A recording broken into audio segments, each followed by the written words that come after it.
That black Tesla just shut down right in front of my house, like it knew it had done something wrong. And honestly, I didn't feel bad. I just stood there, arms crossed, thinking, well, karma knows how to keep receipts. This woman, this HOA queen with a god complex, had been helping herself to my electricity for weeks, like it was some community buffet. And the wild part? I wasn't even her first victim. Anyway, if you've ever had a neighbor cross the line so far they forgot there was a line, yeah, I'd love to hear it. Drop your story in the comments. I'm not the only one dealing with this madness. You're watching QA Stories. Let's get into it. I used to think the biggest problem in my suburban neighborhood was deciding which garbage day to put out the recycling. You know how it is, quiet streets, manicured lawns. The kind of place where the most exciting thing that happens is when someone gets a new mailbox. Everything felt so predictable, so safe. Kids rode their bikes without helmets, neighbors left garage doors open, and the biggest drama was whether Mrs. Peterson's roses were encroaching on someone else's property line. It was the kind of peace that makes you forget the world has any real problems at all. I'm Jasper, by the way, 35 years old, electrical engineer, and I live alone in this little ranch house that I've been fixing up for the past few years. I specialize in home power systems, which basically means I spend my days making sure people's houses don't burn down from electrical problems. It's not the most thrilling career, but it pays the bills and keeps the lights on. Literally, my life was pretty predictable until last month when my electric bill hit me like a freight train. I'm talking way higher than normal, and at first I thought maybe it was just the heat wave we'd been having. But then that suspicious feeling started creeping in, the kind that makes you question everything you thought you knew about your own life. Maybe I was just paranoid. Maybe I was working too hard and imagining problems that didn't exist. But you know that feeling when something doesn't add up? I started paying closer attention to everything, checking if I'd left lights on, wondering if my air conditioning was working overtime, even questioning whether my refrigerator was somehow using more power than usual. I'm an engineer, so my brain automatically goes into troubleshooting mode when numbers don't make sense. That's when I noticed something weird happening near my garage. There's this outdoor outlet on the side of my house, right next to where I park my car, and I started seeing this extension cord plugged into it that definitely wasn't mine. At first I thought maybe I was losing my mind, like, did I plug something in and forget about it? But then I realized the cord was running across my driveway and connecting to something parked on the street. Maybe she thought this was some kind of public outlet, or maybe she assumed no one would notice. I mean, who pays attention to electrical outlets, right? That something turned out to be a black Tesla Model S, and let me tell you, it stood out in our neighborhood like a diamond in a pile of rocks. Most of us drive normal cars, Hondas, Toyotas, maybe a Ford if someone's feeling fancy. But this Tesla was clearly someone's pride and joy. Always perfectly clean, always parked at the perfect angle to catch the afternoon sunlight. I hooked up a quick meter out of curiosity. The spike was real. She was drawing more power than my fridge. The numbers don't lie. And these numbers were telling me someone was treating my electrical system like their personal charging station. I didn't know who owned it at first, but I had a pretty good idea it belonged to Dahlia Thorne, the woman who lived 3 houses down from me. Dahlia was one of those neighbors who somehow managed to be involved in everything that happened on our street. She was super active on the HOA board, the kind of person who knew everyone's business and wasn't shy about sharing her opinions on how things should be done. She once sent an HOA notice because someone had lawn flamingos, said it violated the community aesthetic. I'm not making this up. She actually used the word aesthetic in an official complaint about plastic birds. I'd heard from other neighbors that Dahlia used to work as some kind of investment fund manager before she retired, which explained the Tesla and the way she carried herself like she owned the place. She was probably around 50 years old, always dressed like she was heading to an important meeting, even when she was just getting her mail. Funny thing is, I actually tried to install my own charging station last year. I went through all the proper channels, submitted the paperwork, even hired a licensed electrician, but the HOA shot it down, citing aesthetic concerns and neighborhood character. I remember being pretty frustrated about that rejection, especially since I'd followed every rule in the book. The first time I actually saw Dahlia plugging that cord into my outlet, I was about to walk over and ask her what was going on. I mean, I'm not a confrontational person by nature, but using someone else's electricity without asking seemed like something we should probably talk about. But then she looked up at me with this expression. I can't even describe it properly. It wasn't apologetic or embarrassed like you'd expect if someone got caught doing something questionable. It was more like she was looking at me as if I somehow owed her this favor, like I was being unreasonable for even questioning it. A few days later, I was chatting with my neighbor Mr. Green while we were both getting our mail, and he casually mentioned something that made everything click into place. You know, she used to park and charge at Mr. Davis's place down the street, he said, nodding toward Dahlia's Tesla. But I think he got fed up and told her to stop, so she moved to your house. Mr. Green was one of those neighbors who noticed everything but kept to himself most of the time. He'd lived on our street for over 20 years and had this way of delivering neighborhood gossip like he was reporting the weather. She's been doing this for months, he continued, rotates between different houses when people start complaining. That conversation explained so much about why Dahlia seemed so confident about her charging routine. This wasn't her first rodeo. Honestly, I wasn't sure how to handle the situation. Part of me thought maybe she was dealing with some kind of emergency and just needed to charge her car temporarily. Maybe her own power was out, or maybe she was having electrical problems at her house. I didn't want to be that neighbor who makes a big deal out of something that might be completely innocent. So I decided to just keep an eye on things and see if it was a one-time occurrence or if this was going to become a regular pattern. Spoiler alert, it definitely became a pattern. Over the next few days, I started noticing Dahlia's charging routine, and let me tell you, this woman had it down to a science. She'd show up every evening around the same time, always with that extension cord ready to go, and she'd plug in like she'd been doing it for months. Every time I saw that extension cord, I had the same internal debate. Speak up or stay silent. And every time, I stayed silent. The whole process probably took her less than 2 minutes, and then she'd drive away in whatever other car she had, while her Tesla sat there charging off my electrical system. I'm not even sure why I didn't say something sooner. Maybe I was hoping the problem would just solve itself, or maybe I was trying to give her the benefit of the doubt. But watching her through my kitchen window that evening, unplugging her Tesla like she owned the place, I couldn't decide if I should confront her about it or if that would just make everything way worse. You know what they say about trying to be the nice guy? Sometimes it just gets you walked all over. I was trying to be the kind of neighbor you wave to, not the one who files lawsuits over extension cords. I decided to start with the polite approach because, honestly, I still had some hope that this was all just a misunderstanding. Maybe Dahlia didn't realize she was using my electricity, or maybe she thought she had permission somehow. So I wrote this courteous little note and stuck it on her windshield one morning. Nothing dramatic, just something like, "Hi, I notice you've been using my outdoor outlet to charge your car. Could we chat about this when you have a chance?" I even added my phone number so she could text me instead of having an awkward face-to-face conversation if she preferred. The note disappeared, but Dahlia never called or texted. In fact, the next time I saw her charging her Tesla, she looked right at me through my kitchen window and gave me this little smirk like the whole thing was some kind of joke. I felt like a substitute teacher in a class full of 8th graders, completely invisible. I mean, seriously? Did she really think this was funny? I tried a different approach and put some orange traffic cones near the outlet, thinking maybe a visual reminder would get the message across without being too aggressive. Those cones got moved to the side of my driveway the very next day, and the charging continued like nothing had happened. At that point, I was starting to think Dahlia was either completely clueless or deliberately ignoring my attempts to resolve this situation like adults. I even tried leaving a more formal letter in her mailbox, explaining that I was concerned about my electric bill and asking if we could work out some kind of arrangement. Maybe she could pay for the electricity she was using, or maybe we could set up a schedule so I'd know when to expect the extra usage.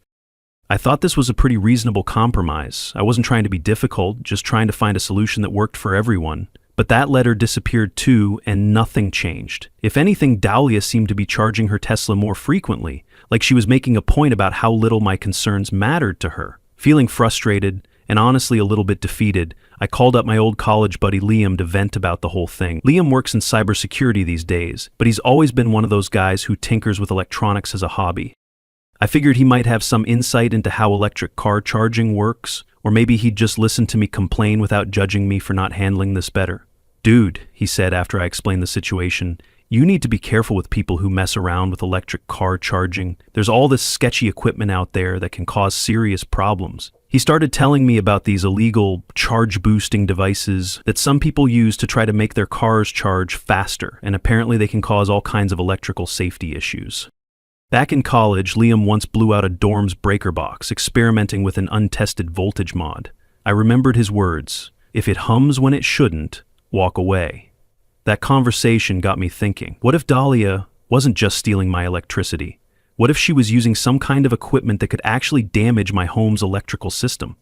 The more I thought about it, the more concerned I became. I decided I needed to get a closer look at exactly what was going on when she was charging her car. So the next time I saw her Tesla plugged into my outlet, I waited until she left and then snuck outside to investigate. The porch light flickered once. Too much coincidence. My heart thudded like I was robbing my own garage. I'm not proud of the sneaking around, but at that point I felt like I needed to protect my own property from potential damage. What I found completely changed my understanding of the situation. Dahlia wasn't just using a simple extension cord like I'd assumed. There was this small electronic device plugged between her charging cable and my outlet, something that definitely didn't look like standard Tesla equipment. It was about the size of a paperback book with LED lights on it and everything. I took some pictures with my phone and did some research when I got back inside, and what I discovered made my blood run cold. That device was a current amplifier that had been banned by electrical safety authorities back in 2019 because of fire hazards and electrical system damage. I actually had to read the safety recall notice twice because I couldn't believe someone would knowingly use banned electrical equipment. The device was designed to boost charging speed by manipulating electrical current in ways that could overload home electrical systems. The recall notice specifically mentioned house fires and property damage caused by these things. And here was Dahlia using one on my electrical system without my knowledge or consent. That's definitely not official Tesla equipment. It's a current amplifier that got banned back in 2019. She knows exactly what she's doing. This isn't some innocent mistake. This was a deliberate plan, and she was willingly violating electrical safety regulations while putting my home at risk. That was the moment I stopped seeing her as a neighbor. From now on, she was a threat. Staring at that illegal device under my porch light, I felt something shift inside me. This wasn't about a neighbor borrowing electricity anymore. This was about someone deliberately endangering my property with banned equipment. I wasn't sure if I was more angry about the deception or more worried about the potential safety hazards, but one thing was crystal clear. Was this the exact moment I'd look back on as when everything changed? Sometimes being an electrical engineer comes in handy in ways you never expect. After discovering Dahlia's illegal charging setup, I spent the next few days researching my options. And let me tell you, the legal landscape around this stuff is more complicated than you might think. I'd first installed one of these devices in a tech startup's office. Back then it was to protect $40,000 servers. Now, it was for my $200 breaker box, but the principle was the same. I could have called the police, but using someone else's electricity isn't exactly a high-priority crime, and proving deliberate theft would be difficult. I could have contacted the HOA, but honestly, I wasn't sure whose side they'd take, especially given Dahlia's involvement with the board and my previous experience with their charging station rejection. So I decided to use my professional knowledge to solve this problem with a technical solution. What I installed was something called a surge protection cutoff device in my garage's electrical system. Now, before you start thinking I was planning some kind of sabotage, let me be clear about what this device actually does. It's a completely legal protective measure that's designed to keep home electrical systems safe from unauthorized or incompatible equipment. The device automatically cuts power for a few seconds whenever it detects equipment that could overload the system or cause electrical problems. Think of it like a really sophisticated circuit breaker that's designed to protect your house from electrical damage. I've installed these things in commercial buildings before, and they're considered standard safety equipment in the electrical industry. Installing the device took me most of a Saturday afternoon, and I'll admit I had some second thoughts while I was working. At one point, I actually took out the screwdriver again. But the cord was back that night, and with it, my decision. Part of me wondered if I was overreacting, or if there was still some way to resolve this situation without getting into a technical arms race with my neighbor. But then I remembered that illegal current amplifier and the potential fire hazard it represented, and my resolve strengthened. I wasn't trying to hurt anyone, I was just protecting my own property from equipment that had been banned for safety reasons. If Dahlia wanted to charge her Tesla, she could do it with legal equipment or find somewhere else to plug in. The device would only activate if it detected the kind of electrical anomalies that her banned amplifier was creating. The first time my protection device activated, I happened to be looking out my kitchen window, and let me tell you, the Tesla's reaction was immediate and dramatic. It blinked like a disco ball having a seizure. Something inside whirred and then groaned. like the car itself was protesting. Error lights started flashing all over the dashboard like something out of a science fiction movie. The charging process kept getting interrupted every few minutes, and the car's display screen kept showing warnings about unstable voltage supply. I watched Dahlia try to restart the charging sequence multiple times, unplugging and plugging the cord back in with increasing frustration. But every time her illegal amplifier tried to draw excessive current, my protection device would cut the power for a few seconds, causing the whole charging process to reset. I have to admit, watching this unfold gave me a certain satisfaction. At first, it felt like justice being served through the magic of electrical engineering. But then I started getting genuinely worried because the Tesla's reaction was way stronger than I expected it to be. Was I just being vindictive? Was this engineering justice or pettiness disguised in wiring? I mean, my device only cuts the power for like 2 seconds at a time, but the car was acting like it was experiencing some kind of major electrical trauma. The dashboard lights were flashing in patterns I'd never seen before, and at one point I could swear I heard some kind of alarm coming from inside the vehicle. I started wondering if Tesla's charging systems were more sensitive to voltage interruptions than I'd realized, or if the combination of my protection device and her illegal amplifier was creating some kind of feedback loop. That night, I did some more research on Tesla charging requirements, and what I learned made me even more concerned. Electric vehicles, especially high-end ones like Tesla's, have incredibly sophisticated charging management systems that monitor electrical quality in real time. When those systems detect any kind of irregularity, voltage fluctuations, current interruptions, or incompatible equipment, they can shut down charging completely to protect the battery. The problem is, when you combine a sensitive Tesla charging system with an illegal current amplifier, and then add my protection device on top of that, you create a perfect storm of electrical incompatibility. Each system is trying to protect itself from the others, but they're all working against each other. Over the next few days, I kept watching Dahlia's charging attempts, and the Tesla's problems were getting worse each time.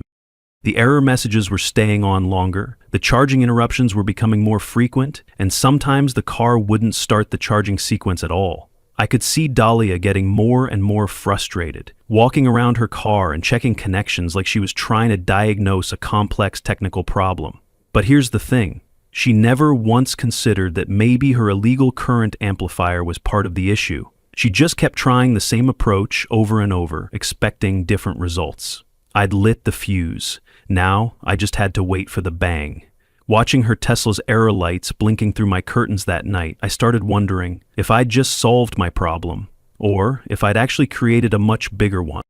You know how some people respond to problems by trying to understand what went wrong? Well, Dahlia wasn't one of those people. Instead of maybe checking her own setup or considering that her charging issues might be related to that banned electrical device, she decided to escalate the situation by bringing in the big guns.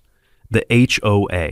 I guess when you're used to having power and influence in the community, your first instinct is to use that leverage to solve your problem. I thought everything might actually calm down and work itself out naturally, but clearly I was being way too optimistic about how this was going to play out. The official letter showed up in my mailbox on a Tuesday morning, and I knew it was serious business before I even opened it. This wasn't one of those standard HOA newsletters about upcoming community events or reminders about lawn maintenance. This was thick, formal stationery with multiple signatures, an official letterhead that practically screamed legal document. The letter demanded a complete electrical system inspection for ensuring community safety standards, and it included attached anonymous resident complaints about dangerous electrical incidents in the neighborhood. I'd never seen any HOA letter that was signed by 3 different board members before. This one was, and that fact alone told me that Dahlia had probably called in every favor she had to make this happen. I'd never hired a survey crew before, but the moment I saw those orange vests and laser scopes, I felt something shift in the air. This wasn't just a property line dispute anymore. This was about to get real. Reading through those attached complaints was like entering some kind of alternate reality where I was apparently running an illegal electrical operation out of my garage. According to the anonymous reports, neighbors had observed irregular electrical activity, potential fire hazard, and unauthorized modifications to residential power systems. The language was so formal and technical that it almost sounded like it had been written by someone with electrical engineering knowledge, or at least someone who'd done enough research to sound convincing. But here's the thing that really got me. Not a single one of those complaints mentioned Dahlia's Tesla or her illegal charging equipment. Somehow I was being painted as the problem while the actual safety hazard was being completely ignored. The letter was signed by Ethan Blake, the HOA Management Board Chairman, along with Rachel Hayes, the administrative specialist who handled all the paperwork, and one other board member I didn't recognize. Ethan was one of those guys who treated HOA rules like they were federal law. Everything had to be done by the book. Every form had to be filled out in triplicate, and every decision had to go through the proper channels. I dealt with him before when I moved into the neighborhood, and he was the definition of a bureaucrat who loved following procedures more than actually solving problems. The fact that this inspection demand was coming from him meant that Dahlia had probably presented her case in the most official, rule-following way possible. But here's where things got really interesting. And by interesting, I mean absolutely infuriating. As I was reading through the HOA's demands for an electrical inspection, I suddenly remembered something that made my blood pressure shoot through the roof. This same HOA had rejected my request to install a legitimate personal charging station just last year. Every single element of the Maple Grove Estates entrance display was built on property that legally belonged to me. I wasn't sure if I should be angry or impressed. 8 years of trespassing, executed with the confidence of someone who thought they owned the county. I'd gone through all the proper channels, submitted all the required paperwork, even hired a licensed electrician to design the installation according to local codes. But the HOA had turned me down, citing aesthetic concerns and potential impact on neighborhood character, so now they were basically supporting Dahlia's use of my outlet illegally while having previously denied my request to install legal charging infrastructure. Talk about a double standard that was so obvious it was almost comical. If I wasn't allowed to install a proper charging station on my own property, then how is it acceptable for someone else to use my electrical system without permission? The more I thought about this contradiction, the more frustrated I became. I started wondering if Dahlia's position on the HOA board had influenced the decision to reject my charging station request in the first place. Maybe she'd wanted to keep charging options limited so she could continue using other people's electricity without competition. The whole situation was starting to feel like a carefully orchestrated power play designed to keep me in my place while protecting her access to free electricity. Some knocked gently, like they were visiting a crime scene. Others just stared at the stakes in the ground like they'd discovered a UFO. Looking at that HOA letter again, I noticed something else that bothered me. The anonymous complaints were all dated within the past week, which meant they'd been filed right after Dahlia started having charging problems with her Tesla. It didn't take a genius to figure out that she'd probably encouraged people to file these complaints as a way to pressure me into backing down. The timing was too convenient to be coincidental, and the technical language suggested that someone with electrical knowledge had helped write them. I was dealing with a coordinated campaign, not just a frustrated neighbor. When Verna called me that evening, her voice had that carefully controlled tone that people use when they're trying to sound reasonable while delivering threats. "You know those old surveys aren't always accurate," she said, like she was doing me a favor by pointing this out. The first crack in her voice, not anger, not arrogance, just a tiny flicker of fear trying to hide behind a banking executive's voice. The inspection was scheduled for the following week, and I had to make a decision about whether to remove my protection device before they arrived. Part of me thought it might be easier to just take it out temporarily, let them do their inspection, and then reinstall it afterward. But another part of me, the part that was tired of being pushed around by someone who was clearly in the wrong, wanted to stand my ground and face whatever consequences came my way. Have you ever felt completely trapped between doing what's right and doing what's safe? What would you have done in my situation? Holding that HOA letter in my hands, I realized this wasn't just about electricity anymore. But was I actually strong enough to fight an entire system? The countdown to the moment the Queen realized the board wasn't hers to control anymore. The next few days felt like preparing for battle, except I wasn't entirely sure what I was fighting for or against. The HOA inspection was looming, and I kept going back and forth about whether to remove my protection device before they arrived. On one hand, taking it out would probably make the whole inspection go smoothly and avoid any potential confrontation. On the other hand, removing it felt like admitting I'd done something wrong, when really I was just protecting my own property from illegal equipment. I called Liam again to get his perspective, and his advice was surprisingly straightforward. Taking it out now basically admits you did something wrong. Keeping it there, at least you're still protecting your own property, which is your right.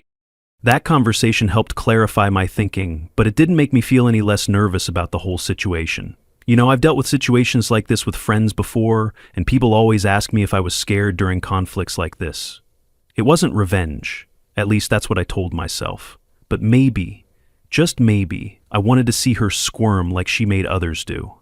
The honest truth is, yeah, standing up to people who have power over you always feels scary, especially when you're not sure if you're doing the right thing. There's this voice in your head that keeps asking, what if you're wrong? What if you're the problem here?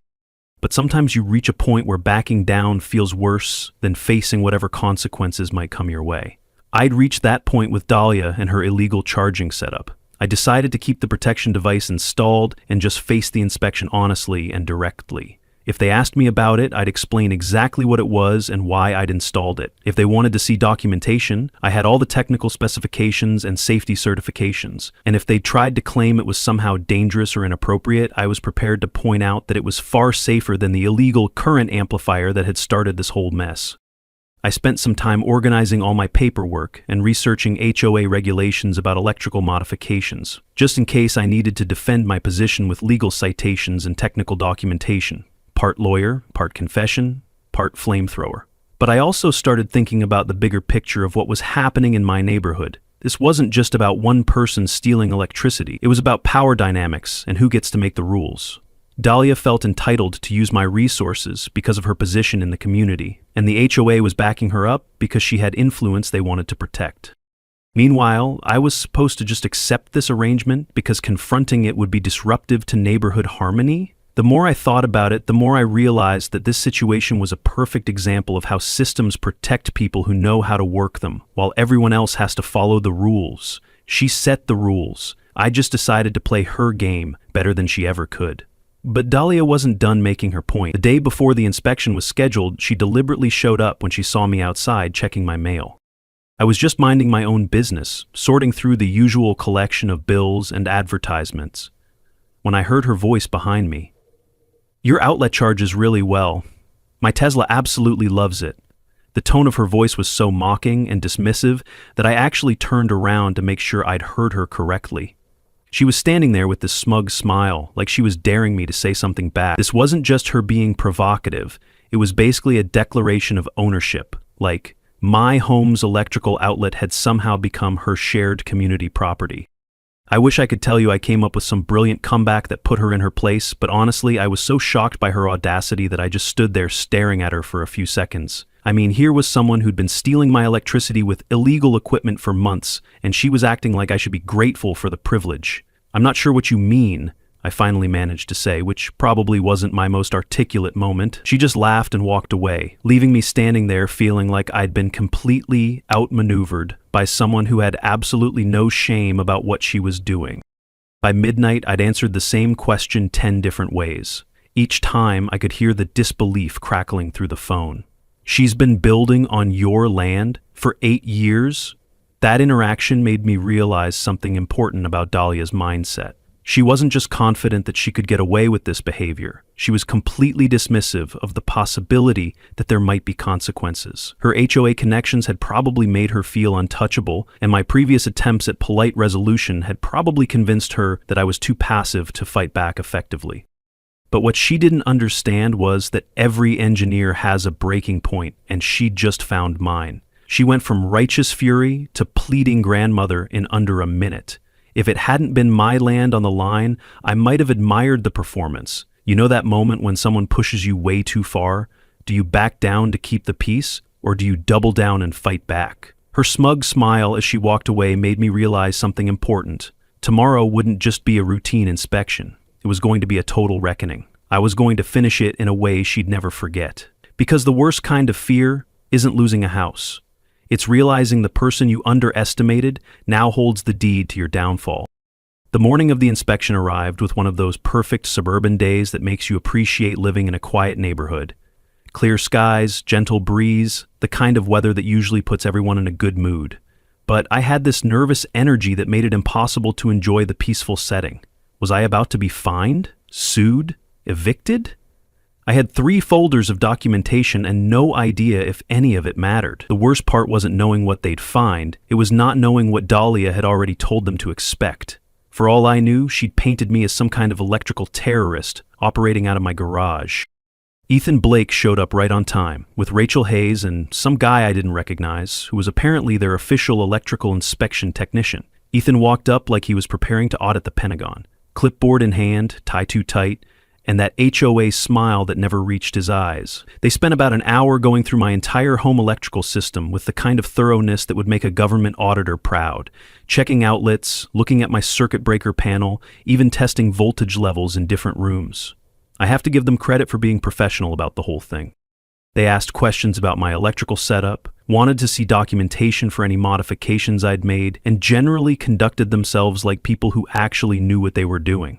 When they got to my protection device, I explained exactly what it was and why I'd installed it, showing them the technical specifications and safety certifications. The inspection technician spent some time examining it and running tests, but eventually confirmed that everything was completely normal and up to electrical code. Honestly, this is cleaner than most municipal installs I've inspected. You ever consider consulting? He told me with what seemed like genuine admiration. The technician even made a point of explaining that my device was the kind of equipment that electrical engineers recommend for homes with sensitive electronics or potential power quality issues. He seemed genuinely impressed with the installation and kept asking technical questions about the specifications and monitoring capabilities. For a moment, I actually felt vindicated. Here was an independent expert confirming that my protection system was not only legal, but actually represented best practices for electrical safety. I could see Ethan taking notes and Rachel documenting everything for their official report.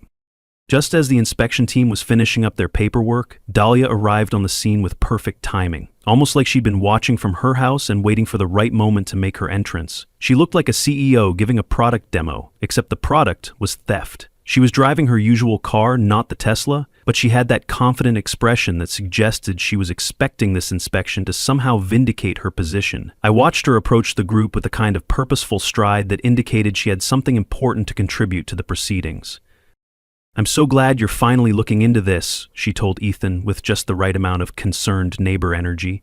"I've been worried about electrical safety in the neighborhood." Here's where things took a turn that nobody saw coming. Least of all, Dahlia herself. Feeling overconfident and probably wanting to prove some kind of point about how everything was supposedly fine, she decided to demonstrate that there weren't any real electrical problems by plugging in her Tesla right there in front of the entire HOA inspection team. "See, everything works perfectly," she announced as she connected her charging cable to my outlet.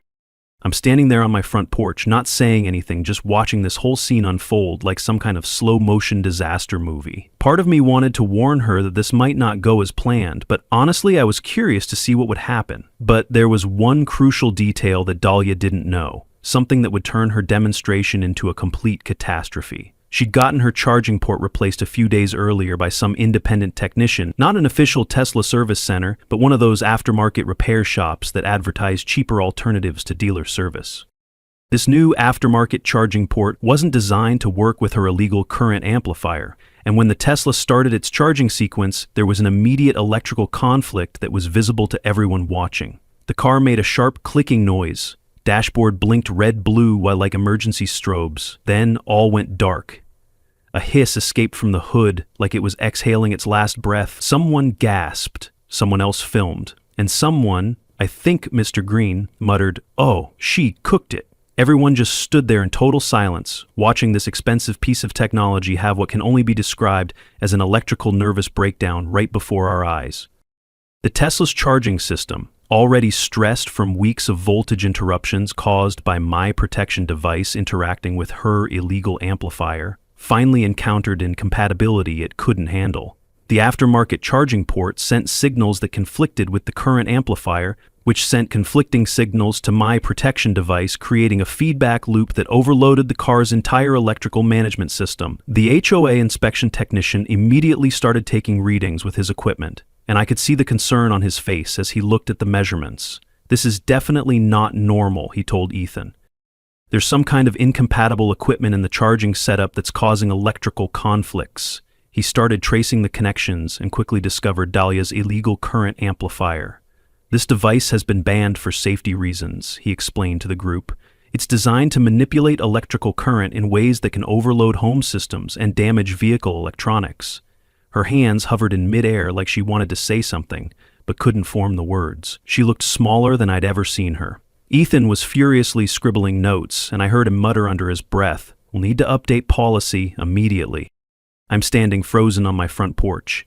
Not trying to help, not calling anyone, just watching this whole scene unfold with a mixture of shock and fascination. Part of me felt like I should probably do something, but honestly, I had no idea what that something would be. The neighbors who'd gathered to watch this inspection started whispering to each other about what they were seeing. She's been plugging into his outlet constantly for months. That car probably just couldn't handle it anymore. The HOA inspection team was taking notes and photos, documenting everything for their official report, including close-up pictures of the banned current amplifier. Carly tried everything she could think of to restart her Tesla. Unplugging and reconnecting the charging cable, pressing buttons on the dashboard, even calling Tesla's customer service line right there on the spot.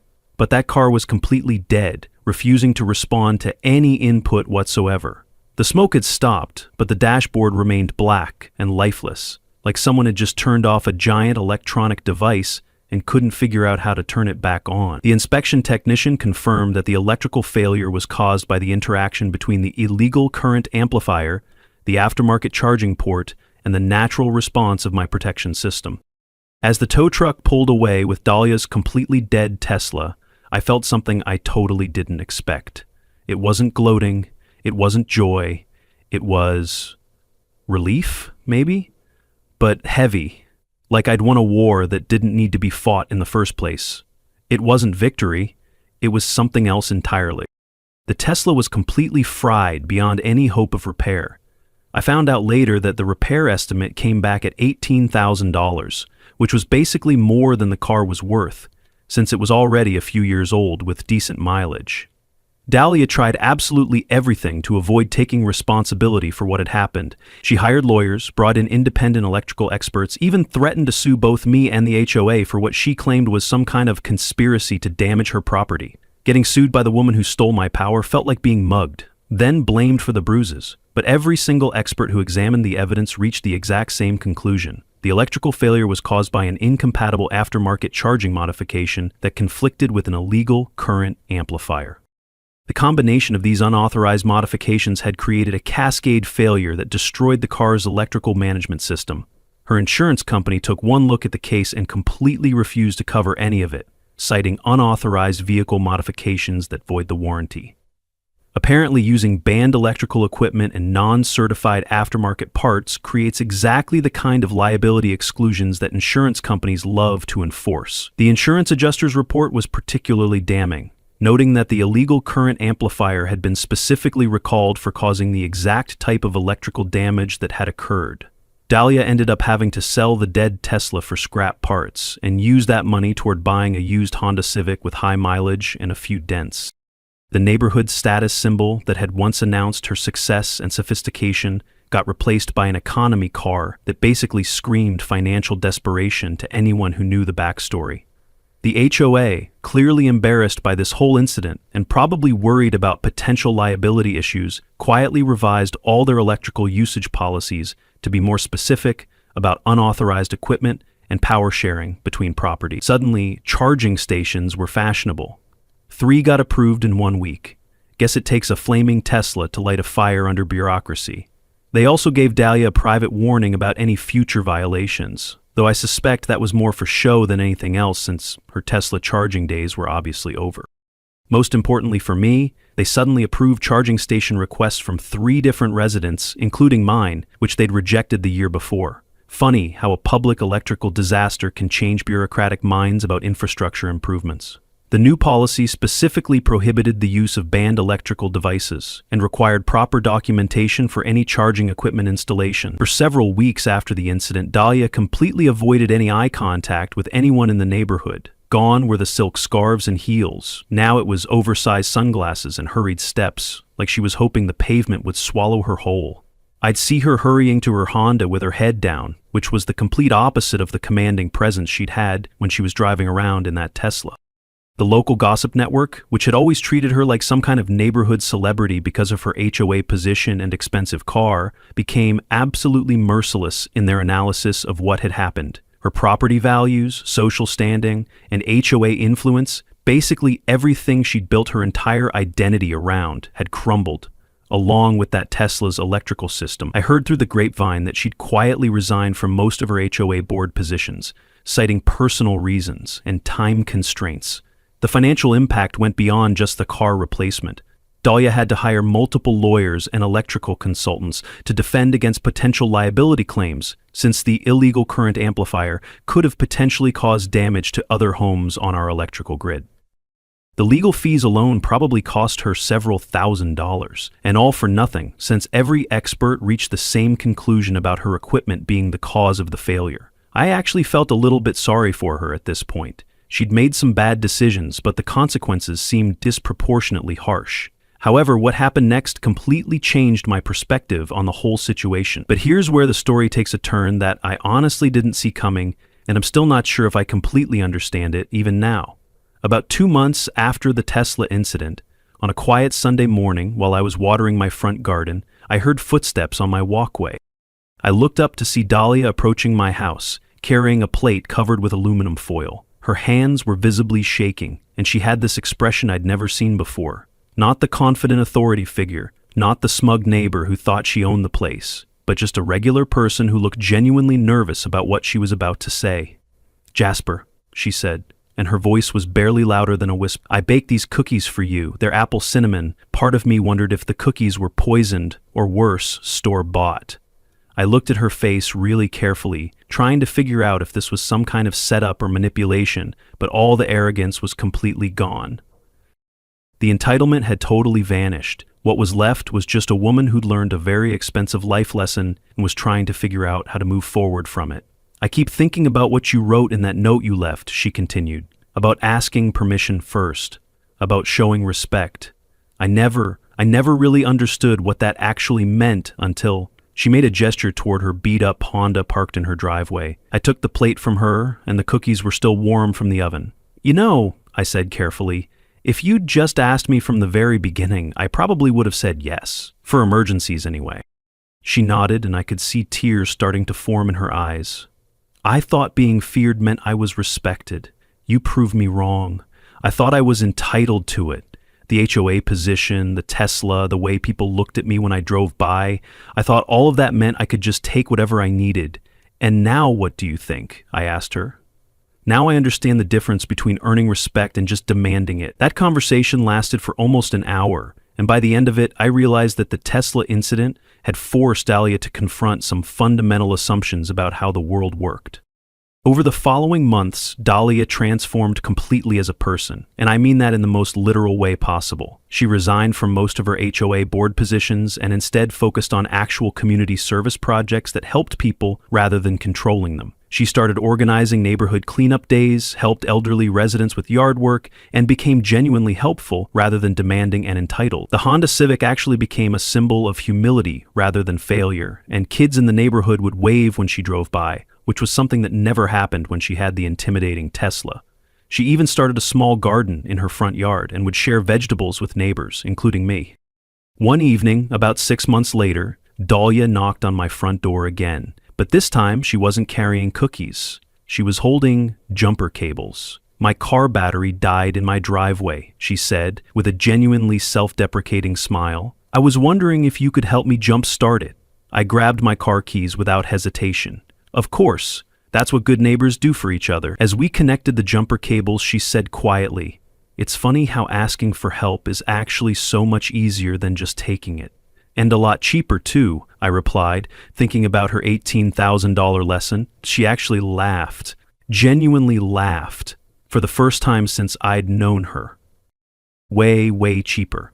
The Honda started up perfectly on the first try, and as Dahlia drove away, waving gratefully through her window, I realized something really profound had happened in our little neighborhood community. This whole situation wasn't really about electricity or Teslas or HOA politics at all. It was about what happens when people are forced to confront the consequences of their actions without the safety net of privilege or power to protect them. Sometimes the best revenge isn't revenge at all. Sometimes it's just being patient enough to let someone discover who they really are underneath all their defensive armor. That illegal current amplifier? I found it in my trash can the following week with a handwritten note. "For proper disposal. Thank you for teaching me the right way to do things, D." I still have that apple cinnamon cookie recipe, and she brings me a fresh batch every few months now. We've actually become real friends, the kind that's built on mutual respect rather than fear or power games. Turns out, The biggest surge wasn't electrical, it was emotional, and somehow we both survived it. The protection device is still installed in my garage, doing exactly what it was designed to do, keeping my home safe while allowing legitimate use by people who ask permission first.